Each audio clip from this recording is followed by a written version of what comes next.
Robb Stark's death in Game of Thrones was one of the most tragic and upsetting, but the young wolf wasn't without mistakes of his own. Game of Thrones Season 1 is perhaps the most accurate to the original A Song of Ice and Fire novels by George R. R. Martin, which depicts Robb as a boy of 15 forced to lead his country to war on behalf of his imprisoned father. Robb became a fan favorite in both the TV series and the books, as he's the only one who manages to pull off victories against the seemingly unstoppable Lannisters. Robb's efforts prove to be for nothing when the Starks are massacred at the wedding between Edmure Tully and Rosalind Frye, held at the Twins. This event, famously known as the Red Wedding, is one of the most iconic moments in television history, seen by fans and TV lovers as the defining betrayal plot twist.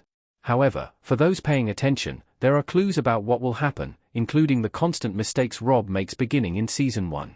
He's constantly faced with impossible choices, and while he handles many of them well, some are simply unwinnable. 8. Robb Stark agreed to terms with Walder Frye. Walder Frye is not a man to make an alliance with. Walder Frye standing at a table before a feast in Game of Thrones.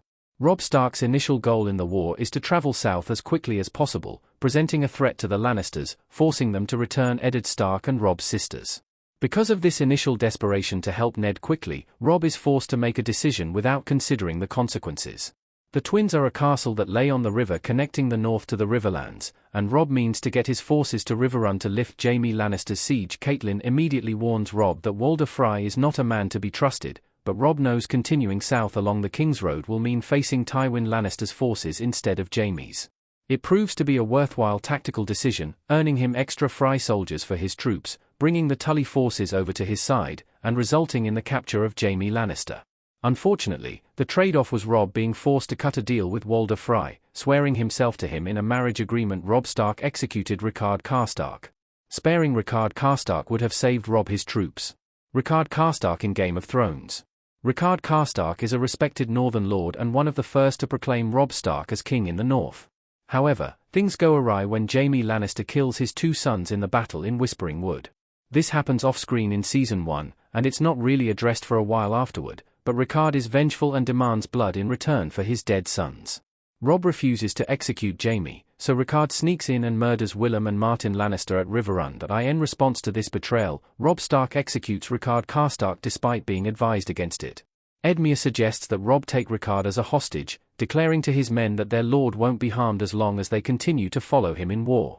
However, Robb believes it is his duty to execute Lord Rickard and does so. Because of this, the Karstark soldiers march home, leaving Robb without enough troops, resulting in him turning to Walder Frye for more men. Robb put too much trust in Theon Greyjoy. Theon cost Robb Winterfell. Theon Greyjoy is another character Robb places a significant amount of trust in, which eventually becomes a detriment to his cause. Theon was raised at Winterfell and grew up with Robb, making them close to being brothers. However, Theon has always suffered from conflicted feelings about what it means to be a Greyjoy and Ironborn, all of which come back to him when he returns to Pike to meet with his father. Robb intended to offer Bullon Greyjoy the title of king, but Bullon wished to pay the iron price for it.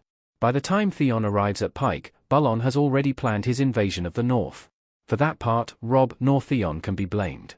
Still, by trusting Theon, Robb loses control of Winterfell, which was never part of Bullon's plan. Theon returning to the Iron Islands leads him down the path that results in Robb losing his castle and the respect of his men. It also leads him to believe his younger brothers are dead, which is why he sleeps with Jane Westerling in the books.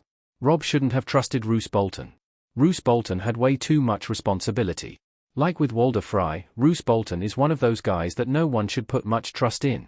House Bolton is the second most powerful in the north, meaning Robb needs them on his side, but that they'll always be a risk to his house. Eddard Stark was known to distrust and dislike Roose, particularly for his methods of torturing prisoners and outlaws. Still, Robb trusts Roose as one of his main commanders, and the Bolton Lord shows his treachery when he lets Jaime Lannister escape. Robb lets Roose handle some major situations for him in the TV series, such as governing Harrenhal after he captures it and sending Ramsay Snow to deal with the Greyjoy situation in Winterfell.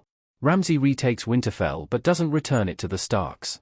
Finally, Roose Bolton is the one to drive the knife through Robb's heart at the Red Wedding, killing him.